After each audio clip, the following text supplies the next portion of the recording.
ոնց են Կոնոյի հետ մենք ծանոթացել։ Նախ սկսենք նրանից, որ ես իրան դեռ 19 թվից ճանաչում էի, Full House-ի ժամանակներից, էլի։ Ես իրան ճանաչում էի։ Ու հենց ամենասկզբից ինքը իմ մեջ տպավորվել է, եթե ինչ ինքը 19 թվին 24 տարեկան էր, իսկ ես 16։ Ու ես իրան արդեն 6 տարի agrեթե ամեն տեղ տեսնում եմ, համ ինտերնետում, համ հեռուստացույցով, համ գիտեմ, դե որ ինքը առաջին ակումբում է։ Ու մի օր գորը ինձ զանգում ասում է, որ գիտես, մեզ հրավիրել են առաջին ակումբ, գալիս ես գնանք որպես հյուր։ Ու ես միանգամից ասում եմ չէ, դե որովհետև չի պատկերացնում ինչ վայբ ալնելու, ինչ են հարցնելու մեզ, ինչ պատասխան պետքա տանք։ Հետո մտածեցի, դե լավ, ինչ կատակներ էլ անեն, հաստատ կարանք տակից դուրս գանք։ Հա, դավայ գնանք։ Հաջորդ օրը վեր կանում ենք, պատրաստվում ենք, գնում ենք առաջին ակումբ հյուր։ Ու Օնոն, որ կյանքում ոչ մի հյուրի չի ներկայացրել, այդ օրը չգիտես ոնց ինքը դուրս է գալիս բեմ ու սկսում է հյուրերին ինքը ներկայացնել։ Բոլոր հյուրերին ներկայացնում են, խոսում են, կատակներ են անում ու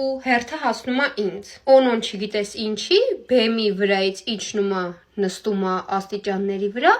Այսինքն սկսում է հետս խոսալ ժամերով։ Եթե ինչ այդ հատվածը եթեր չի գնացել, որովհետև նախ շատ երկար ենք մենք իրար հետ խոսացել։ Հետո կարծում եմ, որ ինքը բեմից իջել էր միկրոֆոնի այդ լարերի վրա էր նստել, համ էլ լուսավորությունը նորմալ չէր, դրա համար եթեր չի գնացել այդ ամեն ինչը։ Իմ հատվածը լրիվ մոնտաժած է։ Մենք այնքան երկար ենք այդ պահին տենց իրար հետ խոսում, որ Գրիգն ասում է. «Կարողա ձեզ մենակ թողենք»։ Մտածում եմ, այդ ամեն ինչը կատակ է, նկարահանման համար է, ես էլ էի ոնց որ կատակներ անում, բայց հաստորեն կատակ չէր։ Անկամ ռեժիսորն էր այնտեղից նկատել, որ Օնն մի տեսակ ուրիշ ձև է շփվում։ Ու այդ օրվա եթերի ժամանակ լինում է չեպ է, որովհետև տղեկից մեկի աչքին համարներից մեկի ժամանակ ընկնում է հաստ այն հին ապակյա օղու բաժակներից, սենց ունքը ամբողջությամբ ճղում է։ Մինչև այնտեղ կուլիսներում առաջին օգնություն բան ցույց կտային իրան, Օնոն ու եւս 3 հոգի դուրս են գալիս բեմ, որ հանդիսատեսը չձանձրանա այդ ընթացքում։ Վիդեոն չի հերիքում, երկրորդ մաս հեսա կնկարեմ, միանգամից կտեղադրեմ, սպասեք։